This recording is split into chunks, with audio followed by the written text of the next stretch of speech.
유일한 재물이신 그리스도에 대해서 같이 은혜를 나누고자 합니다. 사람들이 신앙생활에 대해서 참 이해를 잘 못하는 경우가 굉장히 많아요. 제가 1년 12달 맨날 외치는 얘기가 같은 얘기인데 여전히 내 열심으로 사는 것을 갖게 됩니다. 오늘 본문 말씀에 보면 이전 첫 번째 것은 다 패하고, 그렇죠, 예수 그리스도로 말미암아 온전한 것을 이루셨는데 단번에 다 이루셨어요. 그리고 예수님이 이루신 것은 언제까지 효력이 있어요? 영원까지. 여러분이 지금 세상에서 이렇게 살아가는데 사단에 오염된 인간은 어떤 인생을 살아도 고달픕니다. 그래서 인생은 수혜칠 가치가 없대요. 인생은 고난이 불티가 나는 것 같다. 왜 이런 말씀을 했을까요? 실제 살아보면 참 힘들어요. 사는 것이. 언제가 가장 편하냐면은 젖 먹을 때가 제일 편해요. 그렇죠? 그때는 그냥 수트를 웽 해버리면 엄마가 알아서 다 해주니까. 나이가 들어갈수록 내가 부닥쳐 가면서 하나하나 해갈수록 학교를 들어가서부터 이제 인생이 이제 고달퍼지는 거예요. 하나하나 배워가며 산다는 것이 그렇게 쉬운 것이 아니죠. 사이에 나가면 나갈수록 훨씬 힘듭니다. 우리 중고등부 학생들은 얼른 대학생 됐으면 좋겠다. 이게 이제 더 고통의 자리로 가는 건데 뭔 모르는 거죠. 가장 행복할 때죠, 중고등부 시절이. 그런데 이런 것들을 보지 못해요. 실제 사람이 살아보면 돈 버는 것도 그것이 쉬운 일이 아니에요. 새끼 밥 먹고 산다는 게 그렇게 간단치가 않습니다. 그런가 하면 우리가 사람과의 관계를 유지하며 산다는 것도 그렇게 쉬운 일이 아닙니다. 그런데 하물며 하나님을 섬기는 일이야. 얼마나 힘들겠어요. 하나님을 섬기는 데는 반드시 의와 거룩, 그리고 하나님을 영화롭게 하는 영광이 가득 차 있어야 돼요. 그런데 이거를 무슨 제도로 만족시키겠어요? 우리가 세상 것도 감당하기 힘든데 어찌 하나님의 의와 거룩과 영광을 이룰 수 있겠어요? 그러면 왜 하나님 관계가 이렇게 중요하냐? 하나님이 우주 만물을 창조하셨어요. 그리고 우주 만물의 모든 비밀을 그분이 다 가지고 계셔요. 그러니까 그분이 가지고 있는 비밀을 모르고는 우리는 세상을 다스릴 수 없습니다. 결코 세상을 이길 수가 없어요. 더군다나 사단을 이길 수가 없습니다. 우리가 세상을 이기고 사단을 이기려면 하나님이 가지고 있는 우주 만물의 창조의 원리를 알아야 되고, 그분께서 이 땅을 존재케 하시고 그걸 경영하시는 원리를 내가 알아야 돼요. 그런데 문제는 알기도 힘들거니와 설령 알아도 우리는 잘 까먹어요. 그리고 또 안 잊어버려도 그걸 적용해서 막상 하려면 할 만한 능력이 없어요. 지혜도 없고 능력도 없고 권세도 없어요. 여기에 심각한 문제가 있습니다. 그래서 우리 힘으로 살려고 하면 할수록 여러분 인생이 고달픈 것입니다. 한시도 편할 날이 없습니다. 그러니까 예수를 믿는 것은 뭘 얘기하느냐면, 나의 삶 속에 대안이 없는 걸 발견한 자가 주님 찾아오는 거예요. 왜? 그 모든 비밀한 것들을 예수 그리스도가 오셔서 인간이 이룰 수 없는 거 다 이루어 놓으시고, 그리고 예수님께서 모든 능력으로 사단을 제압하시고 주님께 오기만 하면, 그리고 주님과 연합되기만 하면 이제는 주님 안에서 여러분이 예수님이 이루신 모든 능력 안에서 승리하는 삶을 살 수 있다라고 주님 말씀하시는 거예요. 그런데 이 사실을 모르면 주님 앞에 갈 리가 없죠. 그러니까 교회를 다니면서도 진리를 알려고를 하지 않아요. 진리에 참된 것이 뭔지를 보지 못해요. 진리는 그리스도입니다. 그리스도를 알아야, 그리스도를 누려야, 그리스도 안으로 들어가야, 그리스도를 누려야 여러분 삶이 바뀝니다. 그러니까 아무리 내가 노력하고 수고해도요, 결코 되지 않습니다. 그래서 유일한 재물이신 그리스도를 내가 바르게 누리지 않으면 아무것도 안 돼요. 그러면 예수님은 뭐 하셨느냐? 성육신에서 육신을 입고 이 땅에 오셨어요. 오셔가지고 인생을 사시고 공생애를 사시고 죽으시고 음부에까지 내려가시고 그리고 나서는 죽음도 이기고 음부도 이기고 공중권세 잡는 영도 이기시고 모든 환경도 이기시고 승천의 위치에 올라가셔서 다시 성령 안에서 바로 부활의 생명으로 우리 가운데 부어지신 분입니다. 내가 그분을 내 안으로 모셔드리면 이제 그분의 영에 사로잡혀서 살아가면 여러분 삶이 날마다 이기는 삶으로 바뀌는 거예요. 왜 이기느냐? 그분이 다 이루어 놓으셨으니까. 여러분이 살아가면서 고달픈 건 여러분 힘으로 살기 때문에 고달픈 거예요. 주님이 이기신 능력을 내가 누리고 그 이기신 능력 안에 거하면 여러분 천하 없는 일도 다 해결됩니다. 몸이 아픈가요? 주님을 풍성히 누려오십시오. 죽을 병도 떠납니다. 여러분이 주님을 풍성히 누려보십시오. 귀신이 물러갑니다. 그런데 많은 사람들이 이 주님을 누리는데 초점을 두는 것이 아니라 주님은 저기 계시고 나는 여기 있어가지고 주여 병을 고쳐 주옵소서 주여 뭐 이렇게 해요. 하나님은 거기에 역사하지 않습니다. 나를 비우는 거예요. 하나님, 내 약한 육체를 주님 손에 올려놓습니다. 주님이 내 육체를 사로잡으소서. 주님, 나의 지혜를 주님 손에 올려놓습니다. 주님의 지혜로 나를 사로잡으소서. 나의 생각을 주님 손에 올려놓습니다. 주님 생각이 나를 지배하게 하옵소서. 주님, 나의 감정을 주님 손에 올려놓습니다. 주의 감정이 나를 사로잡으소서. 여러분이 주의 영이 나를 사로잡아야 길이 열리는 거예요. 주의 영이 나를 사로잡으면 그때부터 주님의 지혜로, 주님의 능력으로, 주님의 권세로 모든 걸 이루게 되는 줄 믿으시기 바랍니다. 그래서 오늘 본문에 보면 첫 번째 것이란 구약에 하나님을 섬기던 원리들이에요. 구약시대는 번제와 소제와 속죄제와 속건제와 화목제 그리고 전제와 낙헌제로 하나님 앞에 헌신했어요. 딴 건 대충 알겠는데 전제가 뭐지? 전제를 까나? 아마 이럴지 모르겠는데 전제는 번제를 드릴 때 번제라는 것은 온전히 100% 하나님을 위하여 하나님을 사랑하는 거예요. 하나님을 사랑하면서 하는 거야. 하나님을 위하여 사는 거야. 그런데 전제는 포도주를 따라서 하나님 손에 올려놓거든요. 번제 드릴 때 그 전제, 그 포도주는 하나님 앞에 내가 100% 기쁨이 되겠다는 거예요. 여러분이 하나님 앞에 기쁨이 되는 제사가 돼야 돼요. 그런가 하면 낙헌제는 뭐냐면 주님을 누리고 살다 보니까 내가 누리고 보람 있는 일이 엄청나게 많아. 세상의 죄악 가운데 살 때하고는 비교할 수 없는 그런 은혜, 기쁨, 평안이 넘쳐. 그래서 그때는 자원해서 하나님 앞에 뭔가를 내가 헌신하는 거예요. 내가 드리는 거예요. 마음을 드리든 물질을 드리든 정성을 드리든 무엇을 드려, 이게 낙헌제예요. 오늘 주님 안에서 하나님께서는 여러분들이 구약시대에 이거를 드리라고 했어요. 그런데 구약시대에 의식은 있지만 실제가 없는 거죠. 그림 공부를 시켰습니다. 왜? 예수가 오기 전에는 절대로 인간이 할 수 없으니까. 그래서 구약에는 율법도 줘서 율법 안에 거하는 법도 가르쳐주고 그래서 율법을 줌으로 내가 못 지키는 걸 발견하게 한 거예요. 우리는 절기를 줘서 절기를 지키게 했지만 사실은 절기를 지켜도 그 절기 안에 담고 있는 그 풍성한 하나님의 풍성한 것들을 내가 누려야 귀한 것이지 그 절기 의식 자체는 중요한 게 아니에요. 신약시대에 와서 뭐가 바뀌었느냐? 바로 번제를, 구약시대는 번제를 우리가 드려야 됐지만 소나 양을 잡아서 드려야 됐지만 예수님이 단변에 십자가에서 다 이루셨다더니 예수님이 번제도 다 드리셨어요.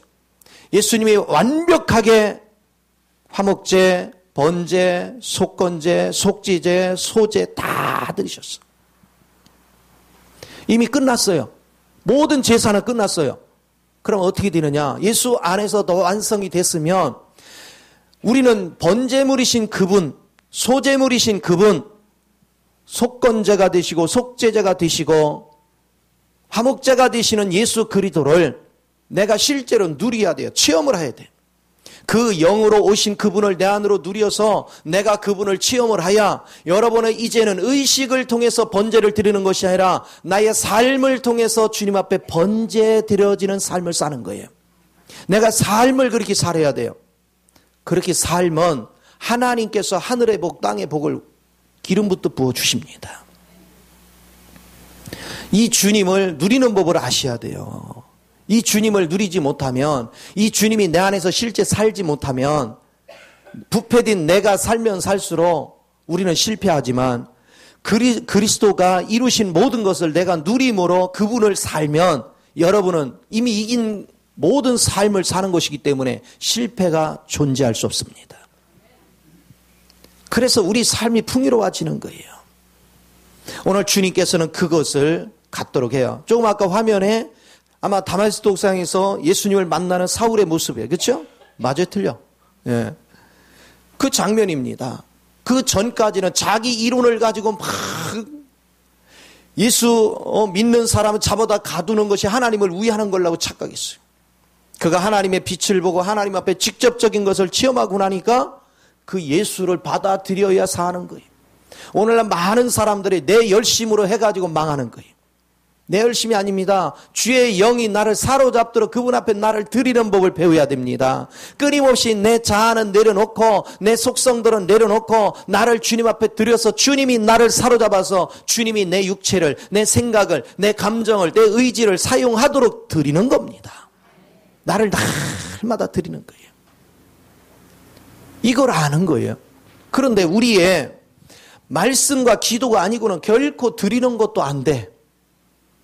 여러분이 말씀을 부단히 읽고 말씀을 읽는 중에서 기도를 하며 생각으로 읽지 말고 분석해서 읽지 마시고 영을 해방시키면서 읽는데, 영을 해방시키면 읽는다는 건 뭐냐? 그냥 단순하게 아멘 그리고 주님의 이름을 자연스럽게 부르는 거예요.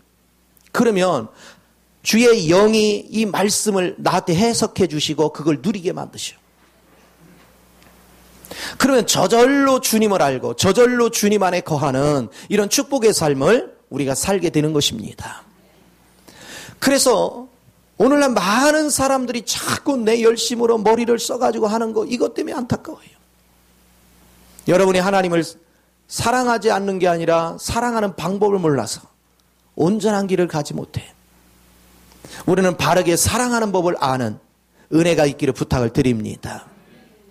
우리가 부부간에도 이렇게 보면 갈등을 느낄 때가 있어요. 남편과 아내를 통해서 아니 서로 사랑한다고 해서 결혼했는데 서로를 막 힘들게 해요.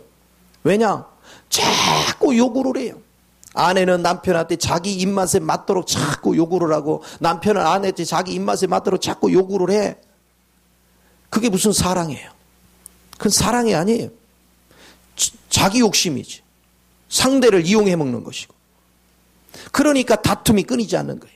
진정한 사랑은 뭐 하느냐? 그 모습 그대로 그냥 사랑하고 인정하고 받아들이고 그를 위해 주는 거예요. 여러분, 사랑하는 사람끼리는 아내는 남편을 위해 주는 것이고 남편은 아내를 위해 주는 거예요. 책망하는 것이 아닙니다. 그의 그 모습 그대로를 사랑하고 인정하고 높여주는 거예요. 사랑받으면 변합니다. 사랑받으면 변해요. 신기한 것은요, 아내한테 내가 사랑을 받으면 내가 아내를 잘해주려고 하다 보니까 맞춰주게 돼 있어요. 서로가 사랑하는 관계는 그런 것입니다. 서로를 위해서 맞춰주려고 하죠. 하나님과 나 사이도 마찬가지입니다. 여러분들이 주님을 사랑하면 할수록 주님이 원하는 거에 맞춰드립니다. 우리 주님은 우리의 필요를 계속해서 공급해 주십니다. 그런데 우리의 부패된 것을 가지고는 결코 내가 행복할 수가 없어. 하나님은 왜 우리를 때를 징계를 해서라도 돌이키게 합니까? 우리 성분 부패된 걸 가지고는 소망이 없기 때문에, 소망이 없어서 우리가 더 고통스럽고 더 아픔을 겪기 때문에 주님은 우리를 돌이키게 하시는 거예요. 예수님이 완성해 놓은 사실, 그 사실 안으로 우리를 이끌어가는 걸 믿으시기 바랍니다. 이제 여러분은 기도할 때마다 하나님 앞에 100% 나를 헌신하면 할수록 여러분은 날마다 진정한 승리를 갖습니다. 왜 그럴까요? 여러분 성분 안에는 하나도 믿을 만한 게 없습니다. 여러분은 100%가 다 부패되어 있기 때문에 믿을 만한 게 없어요. 내가 하나님 앞에 100% 헌신한 것만큼 그분의 영이 나를 사로잡아야, 그분에 의하여 세상을 살아가야 우리는 세상을 이기고 다스리고 세상 가운데서 하나님의 영광을 이루게 되는 걸 믿으시기 바랍니다. 그래서 주님 앞에 나를 100% 드려야 돼요. 100% 주님 앞에 드리고 그분만을 사랑하는 것이 번제 드리는 거예요. 그런데 이게 내 힘대로 안 되네. 그래서 우리는 그리스도를 자꾸 누리는 것입니다. 주님 앞에 100% 헌신했던 그리스도를 뭐를 통해서 누리냐? 말씀을 통해서 누리는 거예요. 말씀 구구절절히 예수님은 하나님 앞에 100%를 헌신하면서 100% 하나님의 뜻을 받들었습니다. 그러면서 사랑했어요. 그 사실을 영 안에서 자꾸 누리는 거예요. 그 내용물이 내 안에 자꾸 들어오면 어느 순간에면 나도 그렇게 하고 있는 걸 발견하게 돼요. 내가 주님을 사랑하려고 해서 사랑하는 게 아니에요. 마음에서 저절로 그분을 1순위에 두고 있는 걸 보게 됩니다. 자나 깨나. 그래서 여러분, 주님을 사랑하는 사람은 잠을 자든 걸어가든 무슨 일을 하든 먼저 그분을 먼저 생각해요. 그분이 기뻐하실까? 그분이 기뻐하실까? 내 지금 이 하는 일을 하나님 기뻐하시는 일인가? 그것을 먼저 항상 생각합니다. 그러나 그 주님을 모르는 사람은 내 이익을 먼저 생각합니다. 이거 하면 돈이 얼마 생기겠지? 이건 즐거운 일이지? 내가 이것만을 먼저 생각합니다. 그 사람은 주님을 사랑하는 사람이 아닙니다. 주님을 믿어도 주님을 사랑하지 않는 사람은 자기 이익을 추구합니다. 그러나 주님을 사랑하는 사람은 항상 주님의 입장을 생각합니다. 내가 하는 행동, 말, 모든 것들이 주님이 기뻐하는가? 이거를 깊이 생각합니다. 그래서 여러분이 주님이 하나님 앞에 하신 그 번제의 삶을 내가 누리면 누릴수록 나도 주님을 위해서 번제의 삶을 살고 있는 자신을 보게 되는 줄 믿으시기 바랍니다. 이 얼마나 귀한지 몰라요. 하나님만을 100% 위하는 삶, 하나님만을 기쁘게 하는 삶, 그런 삶을 우리가 살면 하나님께서는 내게 그렇게 살 수 있는 능력을 부어주십니다. 은혜를 부어주십니다. 내가 주님의 기쁨이 되려고 이렇게 헌신하는 삶을 살면 살수록 하나님이 능력이 되시고 기쁨이 되셔서 주님 안에서 헌신하는 걸 보게 돼요. 우리 육으로 하나님을 사랑하는 사람은요, 내면을 파고 들어가면 뭔지 아세요? 주님을 왜 찾는지 아세요? 주님을 위해서 왜 하는지 아세요? 본 바탕에 내 이득을 챙기려고. 육은 다 그렇습니다. 그걸 뭘로 알 수 있느냐? 하나님이 아무것도 안 주고 고달픈 쪽에 딱 집어넣으면 도대체 하나님 계신 거예요. 내가 하나님께 이렇게 되고 이렇게 했네. 이렇게 얘기하거든요. 이거 전부 다 자기를 위하고 있어요.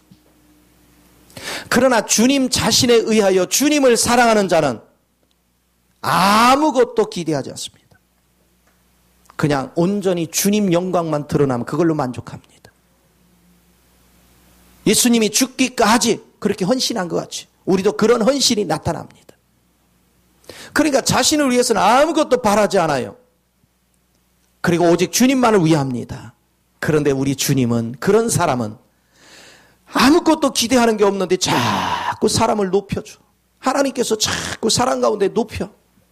그래서 인정받게 하고 대우받게 하고 누리게 만들고 하나님이 자꾸 하시는 거예요.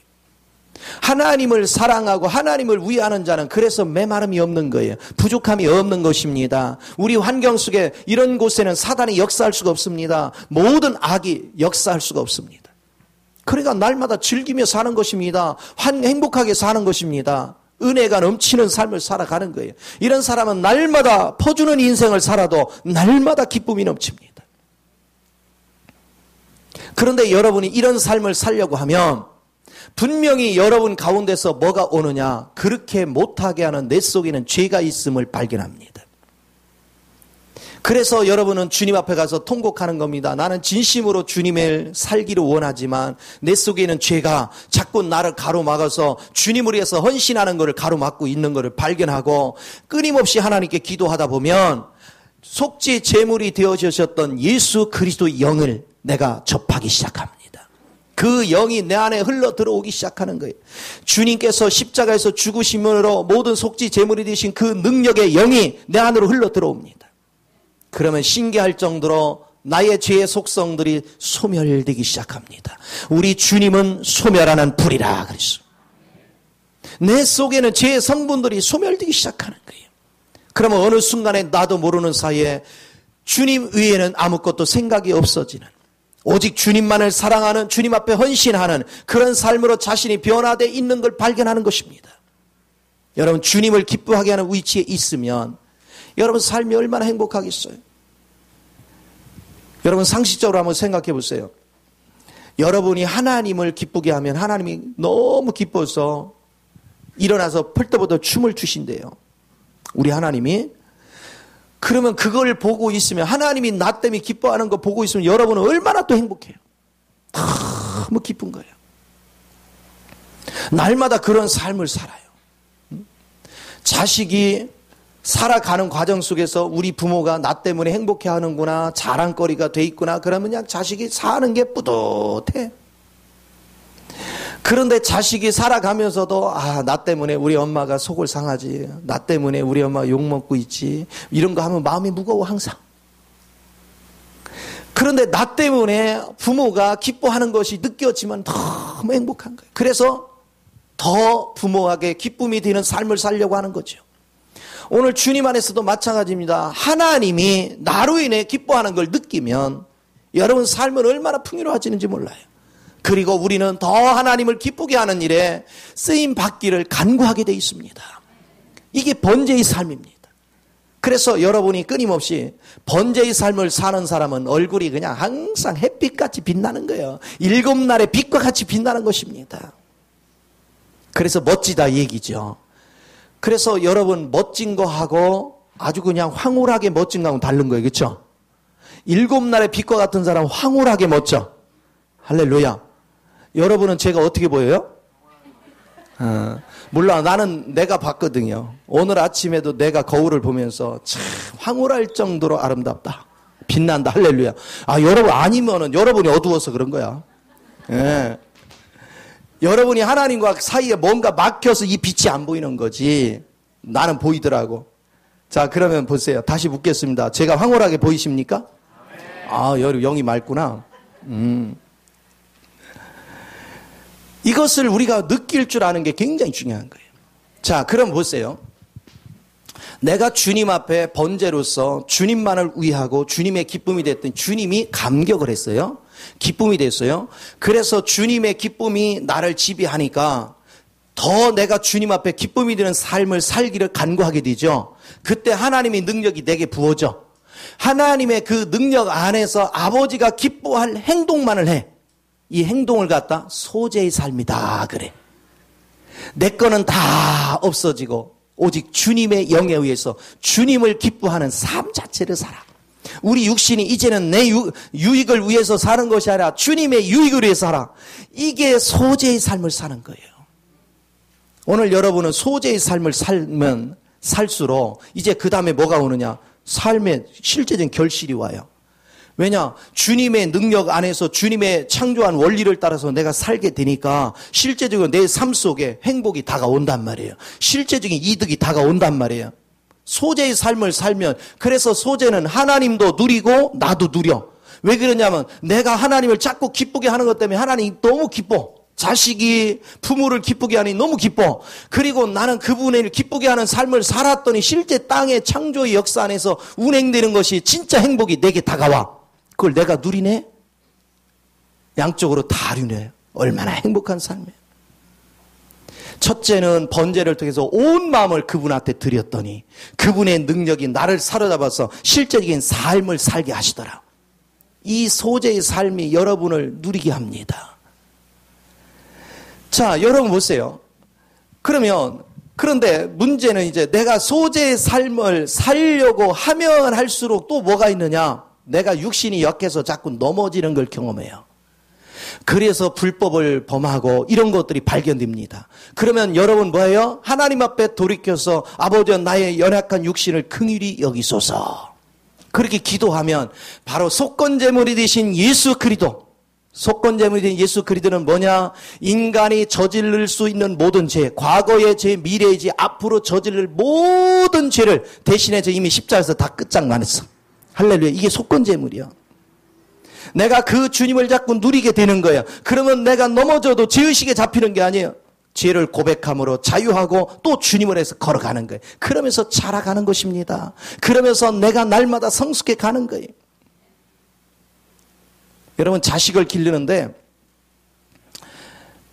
자식이 3살짜리는 3살 수준에 맞도록 하나님 기쁘게 하는 것이고 만약에 3살짜리가 20살짜리 같이 기쁘게 하려고 하면 이거 죽어. 못 살아. 그쵸? 3살짜리는 3살짜리 수준 안에서 그분 기쁘게 하면 돼. 5살은 5살짜리 기쁨에서 감격하면 돼요. 나는 우리 예주가 이제 6월 1일이면 2주인데, 야, 어저께 이게 뭐 이렇게 찍어서 보내왔는데 뭐라 하냐. 오 마이 갓! 그러는 거야. 아이고야, 황홀해가지고. 이 조그만 게 오 마이 갓! 그러니까 참 신기한 거예요. 요즘 영어를 또 하나 배웠대. 손님들하고 왔다가 이렇게 갈 때면 see you later 그러잖아요. 근데 레이더는 안 들리고 see you 그런데 see you. 사람은 뭐 see you. 가려고만 하면 see you 그런데. 한국 사람을 보면 안녕 그런데 미국 사람은 하이 그런데 어른들이 하는 걸 보고. 그런데 보세요. 그거 뭐 별거예요? 아무것도 아니잖아요. 그런데 2살짜리가 하니까 행복한 거예요. 2살짜리가 하니까 기쁜 거예요. 오늘 주님 안에서 여러분의 영적 나이에 맞춰서 하나님을 그냥 즐기면 돼요. 하나님 앞에 재능 부리면 되는 거예요. 주님 성분이 있는 것만큼 그거 자체로 그냥 하나님께 재능 부리면 돼요. 그런데 20살짜리하고 비교하면서 왜 나는 욕꼬라지밖에 안 되는 중 낙심하고 이거 하지 마요. 즐기십시오. 단 어제도 2살인데 내년도 2살이고 후년도 2살이면 이거 우리 하나님 근심거리야. 예수 믿은 지가 몇십 년이 됐는데도 여전히 2살? 어떤 사람은 아직도 기저귀 차고 다녀. 이거 하나님 앞에 근심거리야. 그러니 자신에게도 기쁨이 없지. 오늘 우리가 영적으로 자꾸 자라가야 되는 걸 믿으시 바랍니다. 날마다 자라가면 자라가는 가운데서 그 영적 나이에 맞도록 하나님을 기쁘게만 하면 돼요. 하나님만을 생각하면 하나님의 능력 안에서 행하게 되고 그러면 우리 주님이 기뻐하시면 자꾸 축복이 우리에게 다가오는 줄 믿습니다. 하나님을 기쁘게 할 때는 내가 영적 나이 수준에서 감당할 것만 하나님이 나한테 능력 주셔서 행하게 하시고 우리가 감당 못하는 건 그분이 다 알아서 해주시는 겁니다. 그분이 다 알아서 해주셔. 이게 얼마나 귀한지를 우리가 잘 아셔야 돼요. 자, 그럼 보세요. 이제 여러분이 번제로 하나님께 헌신하고 그래서 그 능력 안에서 소재의 삶을 살아서 행실이 똑바로 살아. 그렇게 되어지면 자, 그걸로 인해서 내가 이 땅에서 많은 수확을 얻게 되고 또 하나님은 기쁨이 되니까 나로 인해서 기뻐하시고 그렇게 되어진 거 이렇게 하나님도 나 때문에 기뻐하고 나도 더불어서 주님 때문에 누리게 되고 이걸 갖다 화목제물이다. 할렐루야. 그러니까 번제를 잘 드려야 소제가 되고 속건제와 속지제가 되어지고 그 다음에 뭐가 돼요? 화목제가 되는 거예요. 오늘 날마다 하나님은 이런 삶을 살기로 원하시는 겁니다. 이 5가지 제물은 이 제사법은 오늘날 없어진 것이 아니라 구약시대 같이 동물을 가지고서 의식을 행하는 것이 아니라 예수님이 다 이루셨는데 그걸 내가 단순하게 뭐 하기만 하면 믿고 누리기만 하면 여러분 삶 속에서 그리스도의 이김이 그리스도의 풍성함이 나를 통해 나타나는 걸 믿으시기 바랍니다. 그러니 인생이 얼마나 행복해요. 아니 이미 이긴 인생을 사는데 뭐가 불안해요. 이긴 인생을 사는데 뭐가 걱정거리가 있어요. 그분 때문에 가장 찬하게는 행복한 거예요. 즐겁고. 그래서 사람이 당당해집니다. 염려 근심이 하나도 없습니다. 이미 주님이 다 이겨놓으셨고 우주 만물은 그분의 창조되어 그분이 친히 섭리하시기 때문에 그분의 지혜 안에 거하기만 하면 그분의 뜻을 따라서 내가 순종만 하면 순종하는 것도 내 힘대로 하는 게 아니에요. 아버지 영이 나를 사로잡으면 그냥 순종이 돼요. 저절로 그렇게 사는 게 습관화돼요. 이게 얼마나 아름다운 건지. 제가 겪어보니까요. 믿음도 알고 보면 처음에 주님 앞에 연합되고 자라가는 과정까지만 내 의지가 필요해요. 일단 그분한테 잡히면 저절로 믿어지고요. 왜? 체험이 되니까 그냥 믿어져요. 그리고 저절로 순종이 돼요. 왜? 좋은 것인지를 아니까. 그냥 저절로 몸이 따라가요. 믿음과 순종도 억지로 되는 게 아니에요. 제 체험으로 볼 때 그래요. 단 한 가지 여러분이 그렇게 사로잡힐 때까지는 의지를 드려라. 하나님께 의지를 드려서 기도와 말씀에 자꾸 붙잡혀가야 돼요. 그래서 그분한테 인생이 잡히기만 하면 수지 맞는 일이 우리 삶을 지배하게 되는 걸 믿으시 바랍니다. 이 주님이 우리를 너무나도 행복하게 하는 거예요. 자, 오늘날 많은 사람들이 하나님을 경배하는 것에 대한 착각이 있습니다. 그것은 하나님은 저 위에 계시고 엄청난 전지전능 무수부지하신 분이기 때문에 감히 그분을 쳐다볼 수가 없으니 내가 무릎 꿇고 아버지여 불쌍히 여기서 맨날 도와주세요, 병 고쳐주세요, 뭐해서 이렇게 구걸해야 된다고 착각을 해요. 자, 우리 주님은 여러분의 아버지입니다. 나는 우리 애들이요, 만약에 어디 몸이 아프다, 나한테 와서 무릎 꿇면서 내가 몸 아픈 거 잘못했습니다, 저를 도와주시, 병원 좀 제발 보내주시옵소서. 너 미쳤냐? 아마 내가 그럴 거예요. 그렇죠? 아니, 부모가 자식이 아프면 병원 데리고 가는 당연한 것이고, 자식으로 해서 희생하는 당연한 거 아니야? 그런데 그걸 그냥, 아직 우리 경민이가 그런 기도는 한 적이 없지만, 그냥 아버지요, 제가 아픈 거 죄입니다, 나를 병원으로 데려가 주세요. 이거 보통 문제가 아니에요. 하나님을 그렇게 믿는 게 아니에요. 예수 그리스도를 통해서 완성했기 때문에 여러분은 하나님의, 나의 예수님 때문에 나의 아버지가 되신 거예요. 그래서 예수의 능력을 내 안에 받아들여 그분이 아버지가 되시면 여러분은 주님 안에서 그냥 누리기만 하면 돼요. 누리면 하나님이 알아서 이렇게 보니까 열이 나네, 아이고 열을 내릴 수 있는 거 하나님 능력으로 부어서 싹 치료해 주시고, 몸이 어디 이상이 있네, 하나님의 능력으로 싹 치료해 주시고, 하나님께서 내가 필요한 게 있네, 알아서 등록금이 필요한 등록금 알아서 대비해 주시고, 먹을 거 비면 알아서 대비해 주시고, 우리 주님이 알아서 다 준비하시는 거예요. 그래서 고린도후서 12장 14절에 주님 뭐라고 말씀하십니까? 나는 너희에게 재물을 원하는 게 아니고 네 마음을 원한다. 부모가 자식을 위해서 준비하는 것이지 자식이 부모를 위해 준비하는 게 아니다. 하나님이 우리를 위해 다 준비해 놓으셨다. 네 마음을 내게만 줘라. 내가 네 마음을 사로잡아서 내가 아무리 너한테 얘기를 해도 영의 세계를 네가 알아듣지 못하니 내가 네 마음을 내게 주면 내 마음속에 내 말씀을 알아 새겨서 너로 알게 하리라. 하나님의 역사예요. 그래서 하나님은 우리 마음의 신비에 그리스도 자신을 새기는 것입니다. 그게 여러분이 주님을 누리는 거예요. 주님을 누리면 저절로 그분의 영이 내 마음속에 아로새겨지면 내가 그분을 알려고 해서 아는 게 아니라 그냥 알아집니다. 그냥 느껴집니다. 그냥 만져집니다.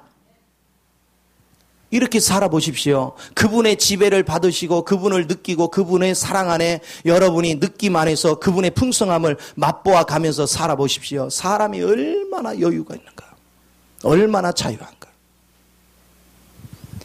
이 예수를 믿는 것이 예수 믿는 삶이요, 번제의 삶이요, 소제의 삶이요, 그리고 속죄제와 속건제를 누림으로 날마다 내가 죄의식에서 벗어나고 죄들로 인해서 고통받지 아니하고 여러분은 주님과 영원토록 화목한 은혜 속에 거하는 걸 믿으시기 바랍니다.